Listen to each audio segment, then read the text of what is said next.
Muy bien. Para todos, Shabbat Shalom, un Mevorach, sí, que tengan un hermoso día de Shabbat.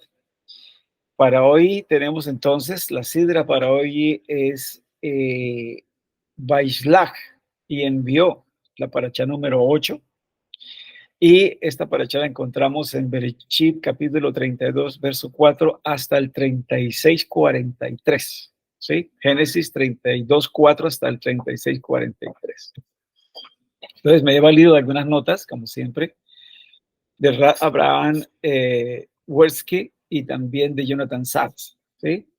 Y he complementado, ¿verdad?, estas notas porque me parecen muy interesantes acerca de un pasaje en particular que encontramos allí en esta paracha.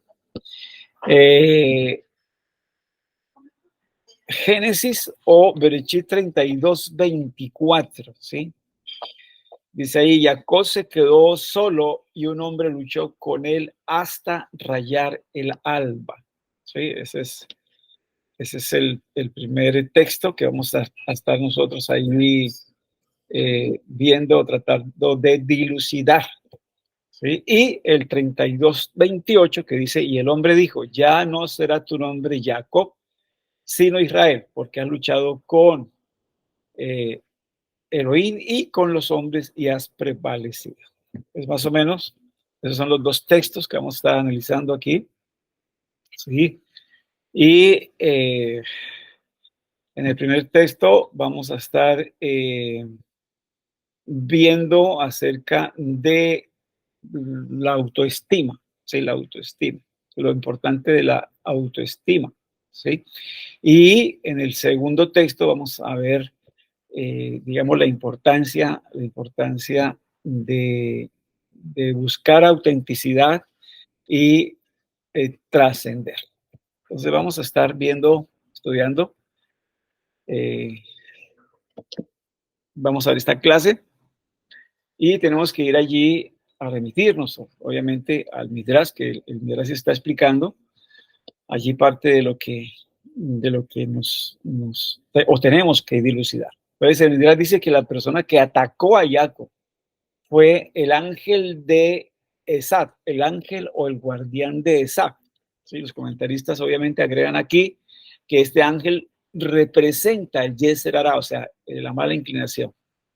Y es la fuerza primigenia, ¿sí?, espiritual del mal que quiso vencer a Jacob y trata de vencer a sus descendientes. ¿Sí? Entonces, este ángel representa como el Yetzer Hara.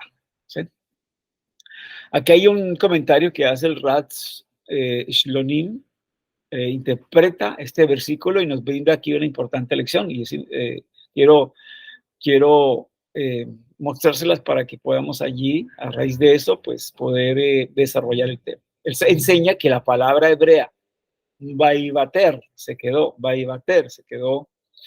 también puede significar ser superfluo, ¿sí? Ser superfluo.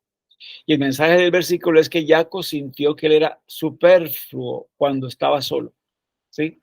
Él estaba solo, acuérdense que él hizo 2 campamentos, dejó a sus esposas con sus hijos aparte, sí, dejó el otro campamento al otro lado y se quedó solo y se quedó aislado, desconectado de todos, ¿sí? Entonces, cuando él estuvo en esa situación de soledad, él se sintió allí superfluo.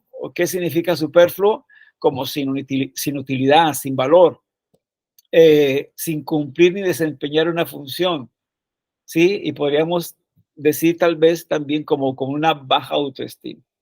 Allí se quedó él, como enfrentándose a sí mismo, a sus miedos, como enfrentándose a sí mismo a sus debilidades. Recordemos que se le da el informe de que el hermano viene con 400 hombres. Entonces, claro, dice que él temió por su hermano y por esos 400 hombres que venían hacia él.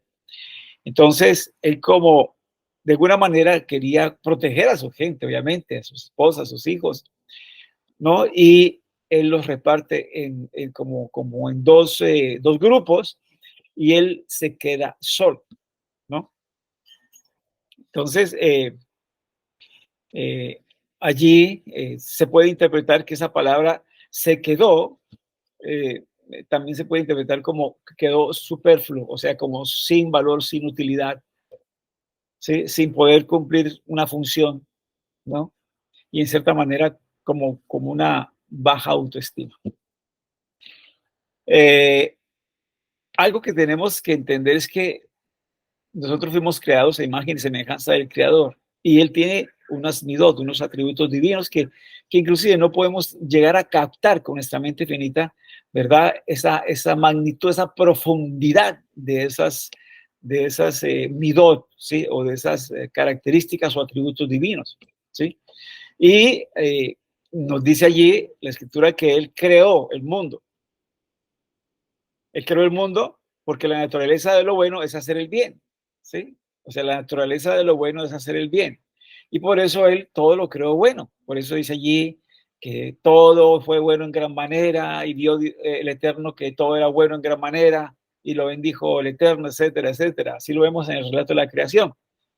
Entonces, sin un mundo, entonces no habría nadie que pudiera recibir esa bondad del Eterno. Es como si el Eterno hubiera creado el mundo para expresar su bondad, para expresar lo bueno que Él es, ¿sí? Eh, y pues se supone que nosotros debemos emular los atributos divinos.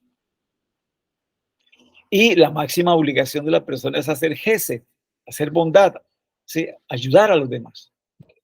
Pero entonces el gesed no se puede hacer en solitario o como en un vacío. Entonces, vemos nosotros ahí en Génesis capítulo 2, verso 18, como el Eterno dice lo siguiente, dice, no es bueno que el hombre esté solo, no es bueno que el hombre esté solo. Y no solo implica que la persona debe estar sin una esposa, no, sino también que no puede haber bondad cuando el hombre está solo. O sea, no solamente el hecho de que el hombre no tenga una esposa, una mujer, una compañera, ¿no? Sino el hecho del hombre estar solo, sin a quien poderle brindar esa bondad, sin dar gesed a alguien, ¿sí? Entonces, también quiso el Eterno decir eso, ¿sí? No solamente es no tener una esposa, sino también estar el hombre solo, sin compañía, sin amistad, ¿sí? Sin compañerismo, sin unidad, ¿verdad? Sin comunidad, ¿no? Entonces, la bondad requiere que haya una relación, alguien que pueda recibir el gesed del otro o la bondad del otro.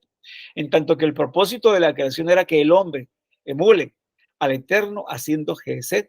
El fracaso y la incapacidad de hacer gesed deja a la persona insatisfecha, como sin utilidad, sin valor, y por ende como una, de pronto, baja autoestima. Entonces, allí cuando Jacob se encuentra solo, ya él arregla todo, arregla su familia, arregla sus hijos, ¿verdad? Su gente y todo, pero él se queda solo. Entonces, él ya ahí queda como que, como con esa incapacidad. ¿Qué más puedo hacer? ¿Qué más puedo hacer? Ya no puedo hacer más nada. Ya hice lo que tenía que hacer, cubrir a mis esposas, a mis hijos, ¿verdad? Proteger esto, aquello. Y ya él se queda ahí solo, ya no podía hacer más nada. Entonces se sentía como que, como con esa incapacidad, ¿sí? Se sentía como sin utilidad ya, sin valor, ¿sí? Entonces, eh, eso sucede cuando la persona se encuentra sola, cuando la persona no tiene ese compañerismo, no tiene esa unidad, esa familiaridad, no tiene esa comunidad, ¿verdad? O vive en comunidad.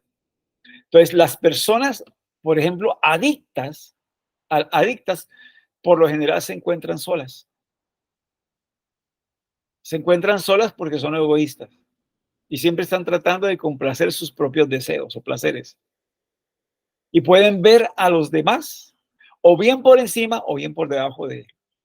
Sí, entonces ese es un problema que tienen las personas adictas.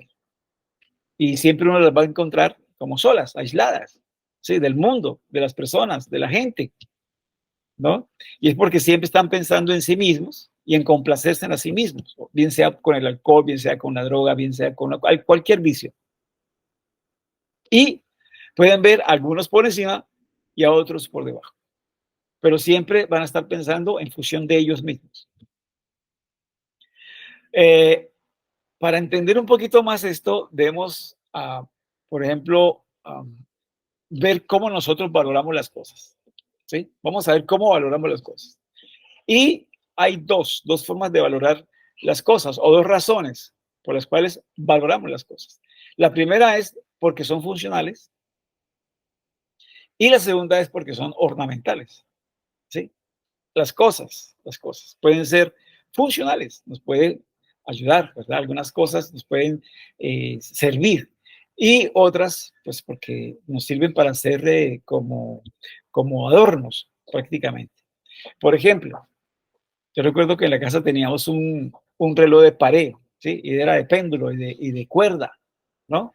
Sí, muy hermoso, o sea, eso era algo muy, muy hermoso y ahí cada media hora el campanazo y cada hora los campanazos de la hora. Sí, si era las 5 eran 5 campanazos, si era las 5:30, ¿verdad? Un campanazo, ¿no? Entonces, pero tocaba obviamente darle cuerda, ¿sí? Eh, un reloj que tenía sus manecillas y todo muy grande. Sí, yo creo que esos relojes tuvo una época donde eran muy solicitados y muchas casas lo tuvieron, ¿verdad? Pero vamos a suponer que se estropea el mecanismo, Entonces, pueda que nosotros, ya no nos presta un servicio, pero pueda que nosotros lo conservemos, ¿verdad? Como una belleza, como una pieza mobiliaria, ¿sí? Como algo que nos trae bellos recuerdos, ¿sí? Entonces, lo podemos hasta dejar ahí, ¿sí? Sí, ya no funciona, pero lo dejamos allí porque lo podemos tener allí como una pieza bella inmobiliaria, perdón, mobiliaria.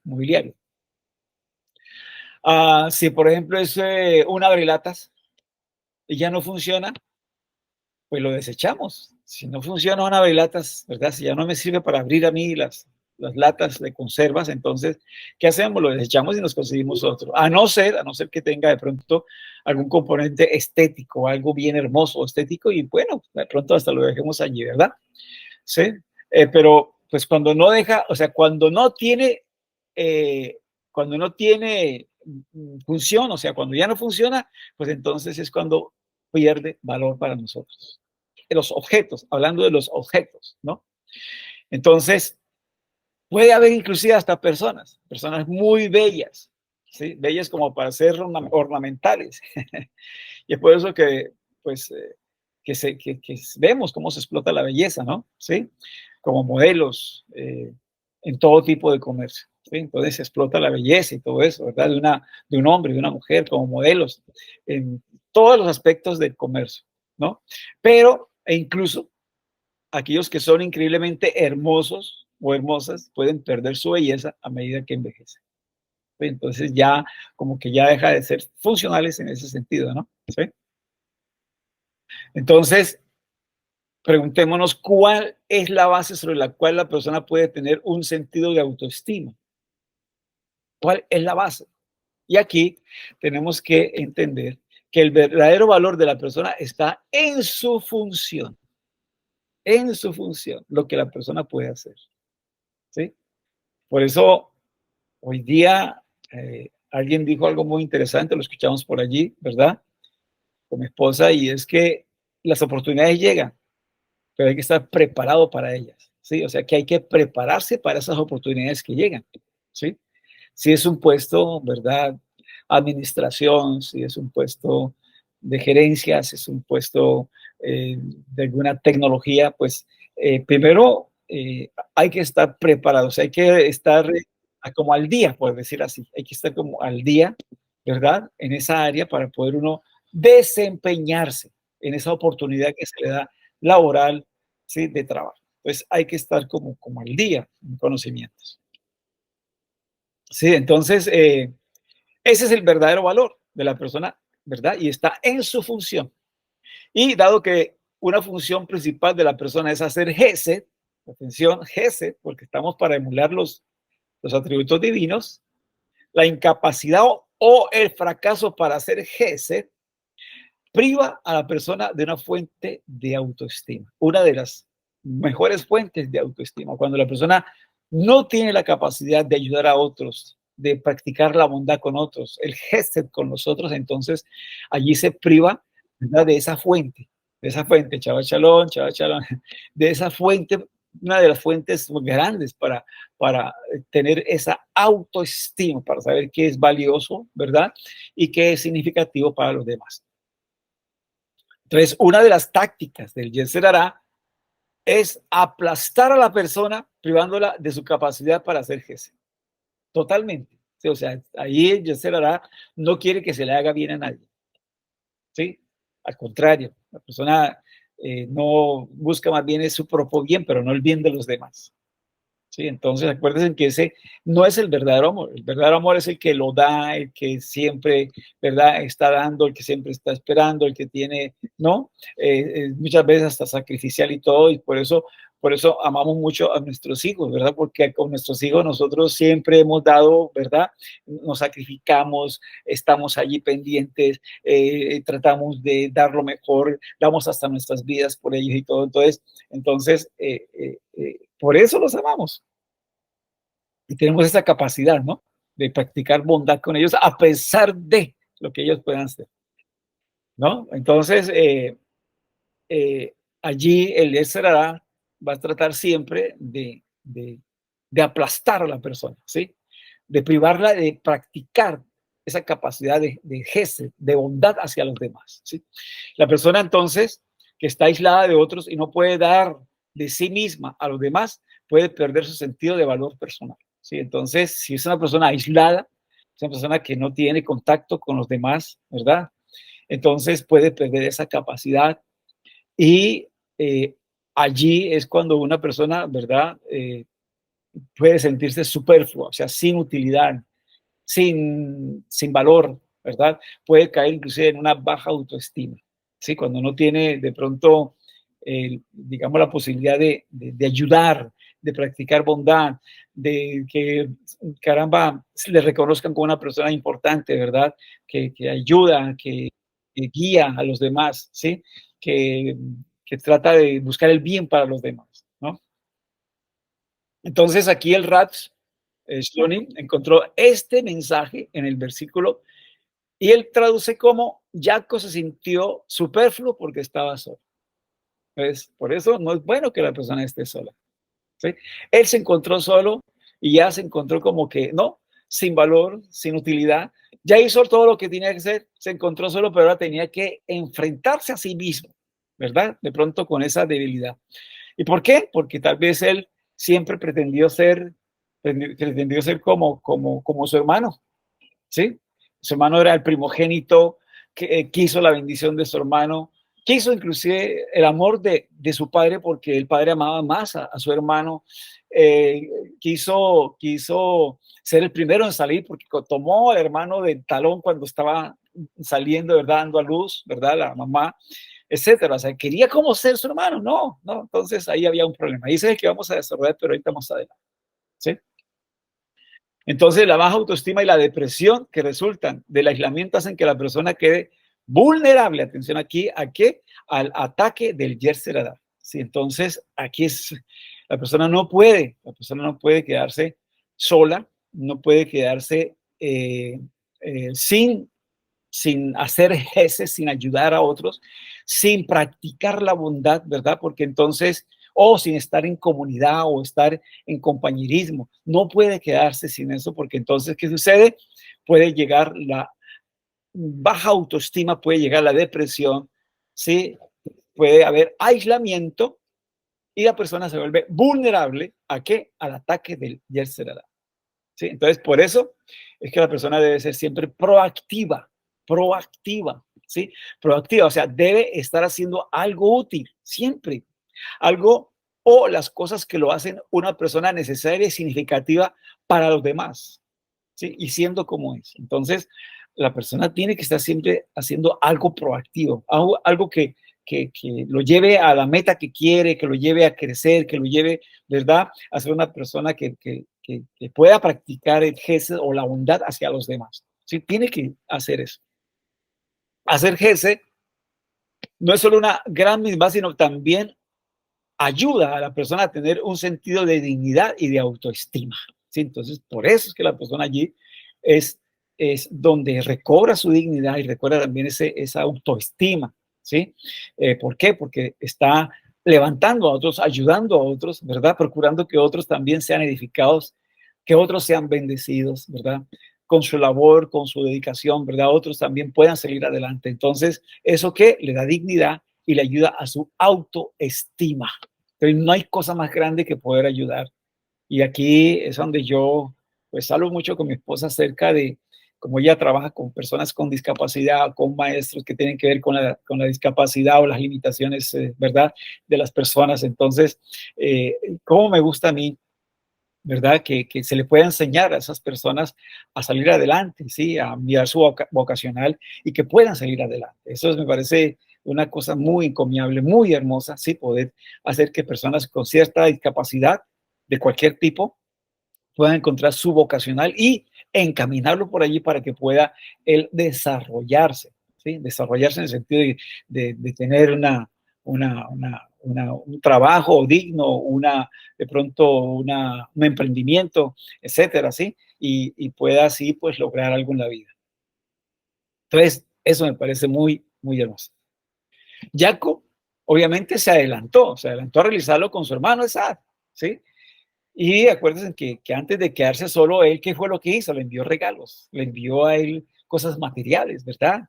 Ganado, le mandó animales, todo esto, y eran por grupos, ¿verdad? Le mandó camellas, le mandó allí ovejas, le mandó eh, eh, cabras, etcétera, ¿sí? Y entonces él se adelantó a realizarlo con su hermano Esab. Le dio lo que siempre había deseado, ¿qué? Lo material y también para mitigar su furia y su deseo de exterminar. O sea, que él ya había actuado de esa manera, ¿sí? Y solo se sintió superfluo cuando, se sintió superfluo cuando se quedó solo, ¿sí? Entonces, cuando se quedó allí, ¿verdad? Sin más nada que hacer, ya todo lo había organizado para que si su hermano atacaba un campamento, entonces el otro pudiera escapar, arregló ¿verdad? Su esposa, sus hijos y todos los protegió, pero entonces él se quedó allí solo, dijo, ¿qué más puedo hacer? No tengo más nada que hacer, ¿verdad? Y entonces es cuando llega solo y tiene que enfrentar sus miedos, sus temores, y llega allí este personaje, el ángel, para luchar con él y hacerle ver que como Jacob, ¿verdad? Pues tenía estos defectos, tenía todas estas situaciones, ¿sí? Quería ser, ¿verdad? Tal vez como su hermano, pero que ahora tenía que trascender y ya no ser más Jacob, sino ser Israel. Entonces, por eso es importante que el compañerismo, es importante el compañerismo, la comunidad, ¿sí? La hermandad, la unidad, y a eso se nos alienta. En muchos pasajes de la Escritura se nos alienta eso. Y por eso es mi preocupación, ¿verdad? El sentido de que vamos a estar siempre en comunidad. El judaísmo es de comunidad, ¿sí? El judaísmo no es para vivirlo simplemente de una forma aislada. El judaísmo no es para vivirlo, ¿verdad? Con la familia nomás. No, es para compartirlo también, es para vivirlo en comunidad, es para tenerlo, ¿verdad? En fraternidad, ¿no? Entonces, el judaísmo así aislado es imposible, no se puede llevar a cabo bien y no alcanza su mayor potencial porque necesitamos hacer GESE, necesitamos ayudar a los demás. ¿Y dónde se puede ayudar a los demás? Empezando por la comunidad, empezando allí por el grupo donde yo, ¿verdad?, me reúno o asisto. Eso es muy importante, ¿sí? Por eso allí se nos alienta, no dejando de congregarnos, nos dice allí el libro de Hebreos 10:25. Y si nosotros vamos al libro de los Hechos 2:46, vea lo que se nos dice, día tras día, dice aquí, continuaban unánimes allí en el Beit Hamikdash, en el templo, y partiendo el lejen en los hogares, comían juntos con alegría y sencillez de corazón. ¿Sí? Ahí, esa es la vida, esa es la vida en comunidad. ¿Sí? Tanto allí en el lugar donde se reunían para ofrecer los sacrificios, sí, ya aquí obviamente entendemos nosotros ya no sacrificios de animales, sino sacrificios de alabanza, de adoración, donde enseñamos, donde aprendemos y donde compartimos todos juntos. Y dice allí, y en los hogares, ¿qué hacían? Se invitaban para que comieran, ¿verdad?, el alimento, se invitaban allí, comían juntos con alegría y sencillez de corazón. Cuando se logra esa unidad, cuando se logra esa comunidad y esa comunión con los demás, entonces, ¿qué dice aquí? Dice aquí que se alaba al Eterno y que se haya favor con el pueblo. Y entonces aquí es cuando el Eterno dice, añade cada día el número de los que iban a ser salvos. iba añadiendo el Eterno, ¿verdad? Allí cada día los que iban a ser salvos. O sea, cuando hay ese compañerismo, esa unidad, entonces obviamente eso alegra, eso agrada, porque ahí se practica el gesed, la ayuda, la bondad hacia los demás, ¿sí? El compañerismo, la colaboración, ¿sí? Entonces, por eso allí, en la misma carta de los judíos, se dice, Hebreos 13:16, dice, y no os olvidéis de hacer el bien y de la ayuda mutua, porque de tales sacrificios se agrada el Eterno. ¿Sí? Entonces, para eso estamos nosotros, para hacer el gesed, para ayudar a la gente, para ayudar a los demás. Jacob se encontró solo, ya había hecho todo y tenía que enfrentarse a eso, tenía que enfrentarse a lo que él era, ¿no? Y quise unir esta enseñanza, ¿verdad?, con la que nos trae Jonathan Sacks, ¿sí? Algunos pensamientos que me parecieron muy adecuados, y ahí es cuando pues se le cambia el nombre, cuando lucha con el ángel, ¿verdad? Y se le cambia el nombre de Jacob a Israel. Entonces, eso lo encontramos nosotros en Bereshit, Génesis 32:28. Y el hombre dijo, ya no será tu nombre Jacob, sino Israel, porque has luchado con Elohim y con los hombres y has prevalecido. Entonces, aquí hay algo interesante, y es el hecho de que Jacob y Esaf fueran mellizos. Es interesante eso, ¿sí? Eso es fundamental. Su relación es que es uno de los casos, yo creo que clásicos entre hermanos, ¿sí? Cuando son mellizos, eso muchas veces sucede. Y la clave para entender esta historia la expresa uno de nuestros sabios y lo llamó el deseo mimétrico. Así lo llamó, el deseo mimétrico. ¿Qué es eso? ¿Qué es el deseo mimético? El deseo de tener lo que otro tiene. El deseo de tener lo que otro tiene. Ese es el deseo mimétrico y parece que se da mucho en el caso de los mellizos o incluso en el caso de los gemelos también, ¿sí?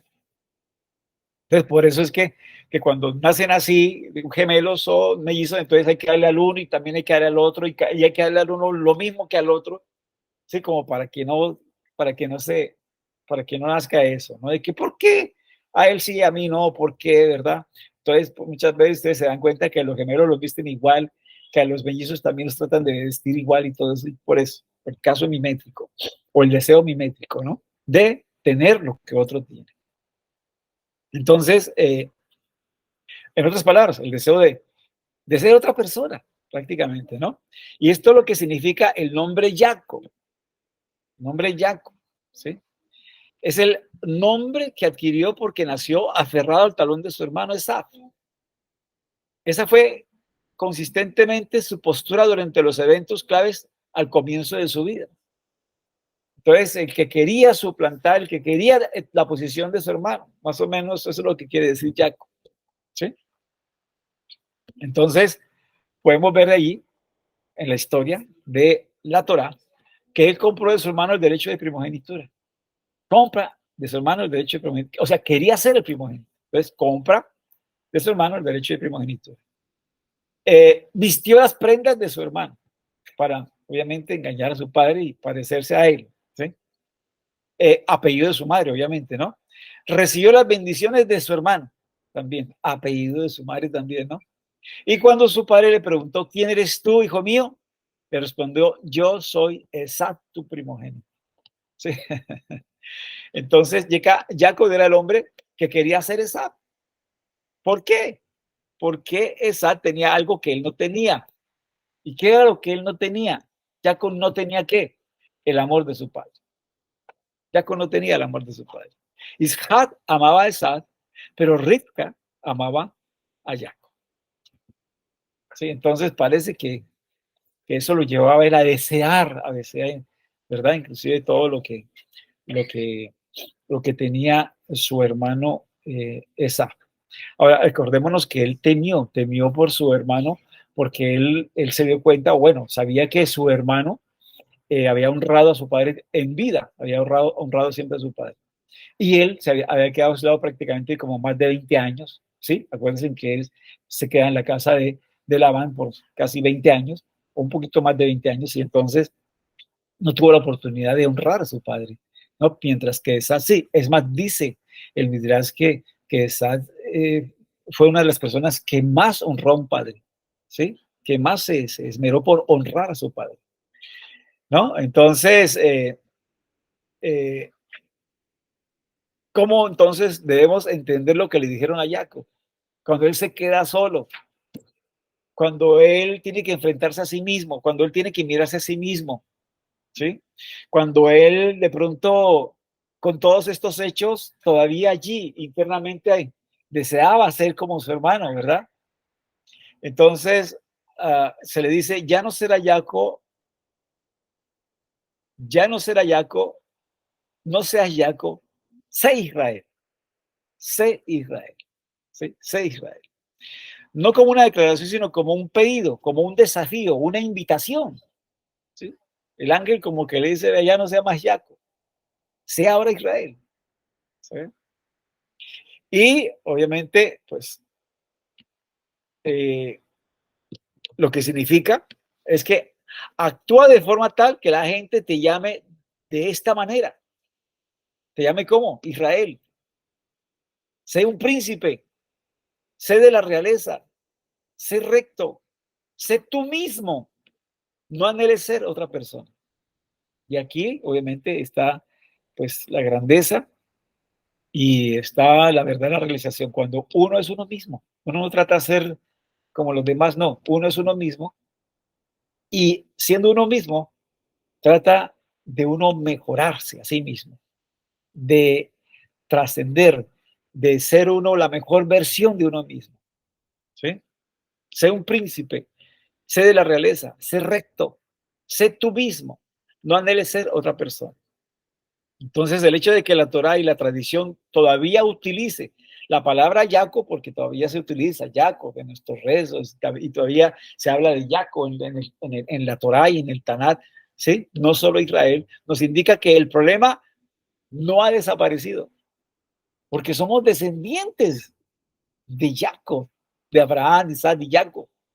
Y siempre se habla de Abraham, Isaac y Jacob. No se habla de Israel, sino Abraham, Isaac y Jacob. ¿Sí? ¿Por qué? Porque todavía hay muchos Jacob, porque todavía hay muchos, ¿verdad? Que de pronto están solitarios. Aquellos que desearían ser como quién, como fulano, sultano, pero no son ellos mismos.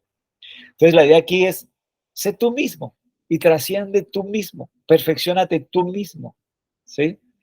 De eso se trata, ¿sí? Compórtate como un príncipe, sé de la realeza, sé recto, sé íntegro, ¿sí? Sé tú mismo, no anheles ser otra persona. Y parece entonces que esto ha prevalecido, ¿verdad? Durante toda la descendencia de Am Israel, del pueblo de Israel, ¿sí? Se repiten todos sus descendientes. Jacob parece haber luchado con esto durante toda su vida y todavía seguimos haciéndolo, sus descendientes. ¿Mm? Entonces, hace falta coraje para ser diferentes. Hace falta coraje, ¿sí? Para ser diferentes, para ser parte de una minoría, parte de la contracultura de aquellos que van en contra de la corriente. Es fácil vivir el momento. Es fácil, ¿verdad? Como Esad, ser todos como los pueblos del mundo, como cualquiera de los pueblos del mundo, ¿sí? Como alguien dijera por allí equivocadamente, donde tú fueres, haz lo que vieres. No, no, no, no y no. No podemos aceptar esa sentencia. Tenemos que seguir siendo diferentes. Donde quiera que vayamos, ser diferentes. Ser como Akadosh Baruj Hu, nuestro Padre quiere que seamos.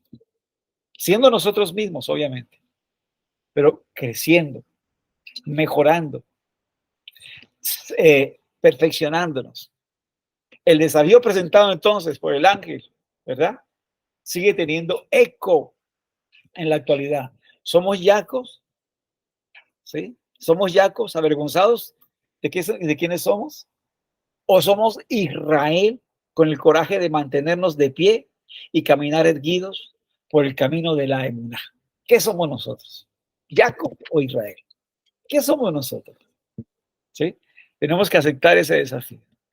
Y el Rashtá, Rabino Saúl de Tarso, escribe algo muy interesante allí, la carta a los colosenses, a los de Colosas, capítulo 1, verso 28. Dice, y a él, ¿verdad?